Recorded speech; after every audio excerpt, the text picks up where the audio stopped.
I once told people that Raila is going to become the biggest scam in Kenyan politics that we have always seen.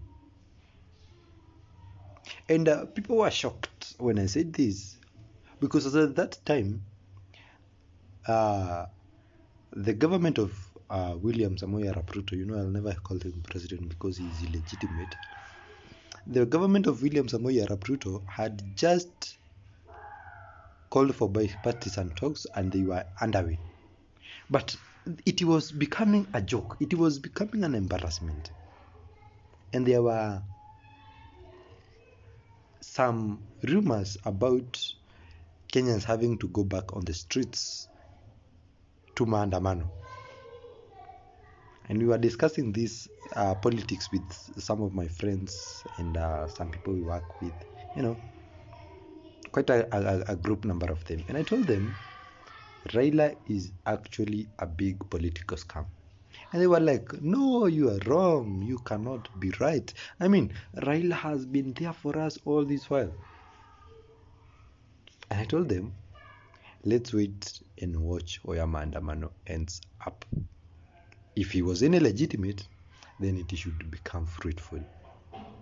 Today, the reason why I am bringing this up is because, as we may all be aware, Raila has agreed to hold talks with William Samoei Arap Ruto. And the question is, what are the talks about today? What are the talks about today? So, Raila Amolo Odinga went to the streets, apparently, to fight for the rights of Kenyans.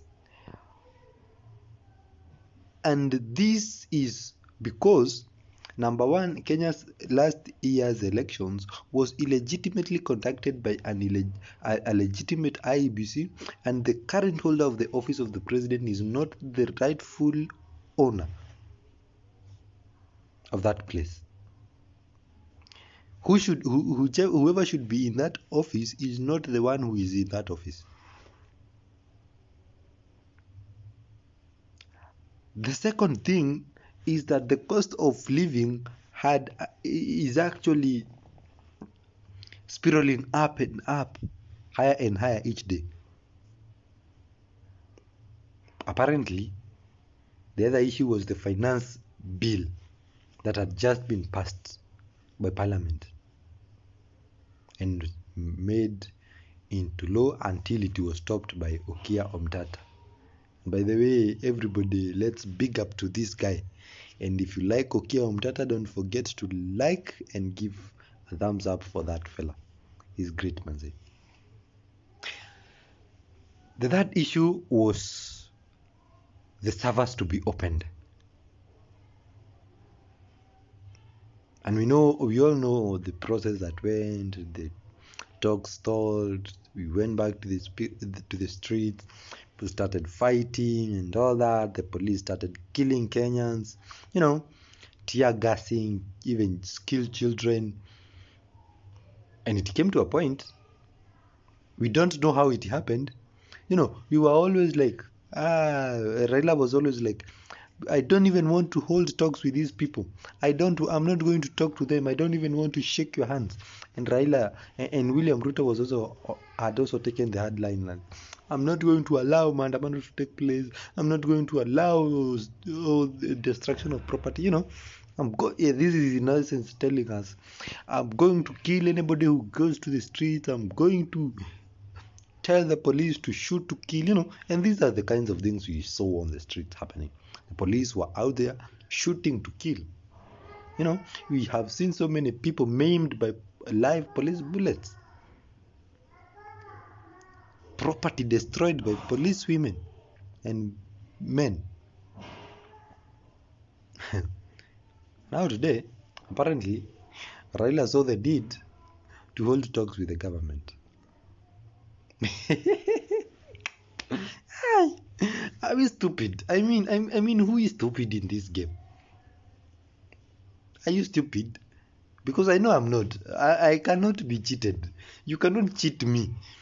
You know, I have always I have been a Raila supporter. During this election, I was pro Raila with my own very good reasons. Not that I knew, not that he would have been the best president Kenya would have, but because he had something I could stand by, which William Samoei lacked.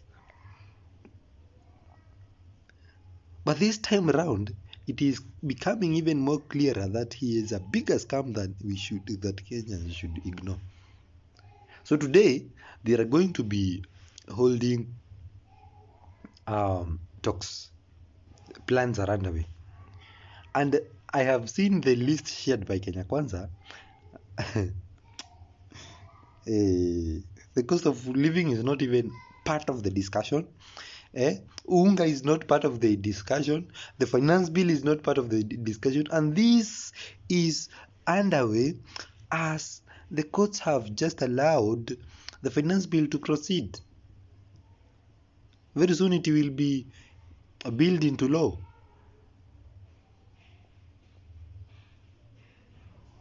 So Kenyans are going to have to suffer for an even higher cost of living than before they went to the streets. So who is kidding who? Who is stupid in this equation? So Raila, wacha kubeba watu ujinga. We are not fools, we are not stupid. We were in the streets because we are suffering. We are not there, and people died, for God's sake. Watu walikufa. We do not care whether we die on those streets, so long as the situation changes.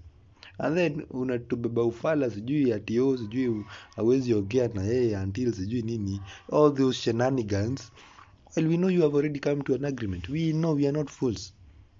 We know that you went and you met with William Ruto and Obasanjo, and you came up and drafted this public PR, this PR story of I am not going to talk unless he invites a mediator, all that blah blah blah.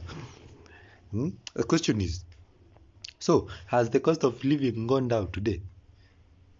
Ama the finance bill has it stopped being an issue? So Raila is a scam. William Ruto is a scam. And we are being scammed. All these people are fools, scammers, corrupt men. And we should not support any of them anymore. Kenyans should wake up and realize that we are on our own until we wake up and face the music ourselves without following this. Unajua, niliambia watu sometime, Raila always comes to lead maandamano so that he can confuse the protesters.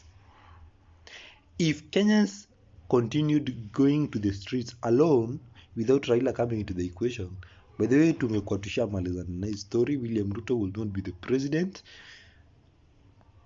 We would be a whole new state of chaos. Tumekuwa tukijaribu kusort sasa zile chaos tusha make, because we will already have made an even bigger mess, and we will now be sitting to identify a new mess. Probably we hata tungekuwa in the streets and a military government, which is good for me as at this point, rather than the kind of leadership we have today.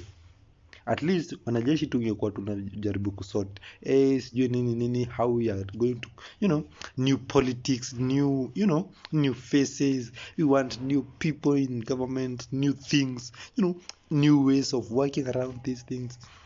But Raila came, and now the same old story was sold to us. Huyu mtu amekuwa kwa maandamano, we are not going to allow him, destruction of property, all those stupid shenanigans. And we went back home, and we are very chilled, expecting, and some stupid fella somewhere is expecting Raila to talk about helpful things and calm the situation. Calm the situation where? Calm the situation. Have youths gotten employment? Calm the situation. Have Mama Mboga stopped being overtaxed? Calm the situation. Have Kenyans started feeling the spirit of nationalism because they are happy in their country? Kenyans are killing themselves. Watu wanajinyonga. Watu wanauana huko nje because they are suffering, alafu mtu anatuambia calm the situation. Calm which situation and how? So the thing is, now anybody who has eyes can see that William Ruto is not for us. Raila is not for us. Nobody is for us except some a good okay, quite a significant number, but many of these high sailors are against us. All these are flyers, kina Raila, kina Kalonzo, kina Martha Karua. We have not even seen any statement from Martha Karua telling us, I have realized that this guy is scamming new people, and I'm not going to listen to or follow this guy around. I am going to actually reject him, and I'm going to start my own. I mean, okay, I don't exactly want her to do that. I mean, who wants to be? Okay.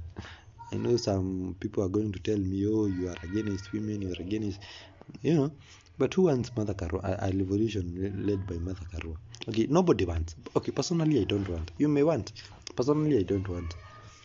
But even her, she has not come clean to tell us, by the way, this thing is a scam. You guys are being scammed. Raila is playing us. Kalonzo is not telling us the same, So all these people are watermelons. Kwa tunadhani Kalonzo peke yake ndio watermelon, kumbe wote ni malenge na maembe. Wanyama. Kazi ni kututesa tu na kututenda. No wonder Anikulapo Akuti said that these people are zombies. The only way to be told, do this, and they do it. They cannot eat until they are told eat. They cannot think until they are told think. We must not be political zombies. Don't be a political zombie. Don't be stupid. Don't follow William Samoei Ruto stupidly. Don't follow Raila Amolo Odinga stupidly. Don't be a zombie. Wake up. Wake up, wewe Mkenya. Wacha ujinga. Tusisupport hii serikali, tusisupport Raila, tusisupport mtu yeyote bila kuangalia zile vitu za ujinga wanafanya. Because this is what Kenyans are. Many Kenyans are stupid politically. Mtu hawezi fikiria anything beyond William Samoei Ruto. Mtu hawezi fikiria anything beyond Uhuru Muigai Kenyatta. Mtu hawezi fikiria anything beyond Raila Amolo Odinga. We are not stupid and we cannot be stupid. Tutoe ujinga ya kufikiria watu. We think about our republic. This is the kind of Kenya we need to think about right now. And I know that some of you will hate me for this, but I don't care. Whether I am alive or dead, hata wakitaka wakuja waniue, I don't care really. Mimi kukufa kwangu ni kitu kidogo sana. And maybe hata nikakufa haraka ndio mzuri, ndio nienda binguni. Ama nienda nikawatafutia info kama binguni ni real. Nikuje niwaletee info kama goe. I mean, August. But the truth of the matter is that we cannot continue to do the same things the same way and expect a different outcome. These people have been there since we can recall politically. They have been playing the same game on us. Oh, and some people will, where were you when Raila was bringing about the new constitution, multipartyism? Who has multipartyism helped except the politically elite? Nobody else. Only the politically elite who are being imprisoned, the politically elite who are suffering under Moi, the politically elite. So today the common man is suffering the same problems they were going through. We were not being killed by Moi over our political stance. We were not vocal. Many of our fathers were not vocal. Yes, they were suffering under Moi, but they were not, they would wake, mama mboga would wake up aende kwa kibanda yake akatakate mboga, just like they are doing today. William Samoei Ruto is but we have always suffered economically. Nobody has ever fought for us economically. That is all we needed. We don't even care who is the occupant of those offices. All we want is to be economically empowered, and that is where they draw the line. That is where all these people have drawn the line. I'm not worried that Raila fought for the for multipartyism, or even brought about the new constitution that we are so proud of. Because apparently it is better than America's. But what is the constitution without food to us? What is a people leader without with the people not having basic commodities? Kenyans are sleeping out there. Youths are jobless. Watu wamesoma, wana kazi. And somebody wants us to tell about how politically significant these people are. All these people are scams. All these people are useless to us. And they are useless to our motherland. In fact, they are the problem that our republic is facing. Study it carefully. Open up your mind. Toka kwa hiyo shit ya Raila, William Ruto, Uhuru Kenyatta, anybody politically, get out of their shit. Get out of their charm. Toka hata kwa hiyo charm ya huyo pastor wenu huyo mwenye anakuhubirianga kila Sunday. Think about being an independent mind, and you will realize that most of these things are scams. Yani tumekuwa tukichezwa kama watoi, na hii ni game. Sasa lazima tunyamaze, tukae chini, tufikirie, tuseme imetosha. We either got to say enough is enough, or we can accept and say basi endeleeni kutucheza venye mnataka, because that is the situation Kenya is in. I mean, kill us then. And am I worried of being dead? Personally, no. If somebody came in through the door and shot me twice, I wouldn't be worried. I mean, why would a dead man be worried? If a policeman was sent by the government, the government of William Ruto has taken us back to the dark days of Moism, where Moi would just send police officers and they will either kill you or abduct you, take you in an unmarked car to an unknown location, incommunicado, no lawyers, no nothing. You are tortured. They force you to say false things about yourself so that you go to they go with that statement to the court, and the court will imprison you for life. You are even sentenced to death. You are killed.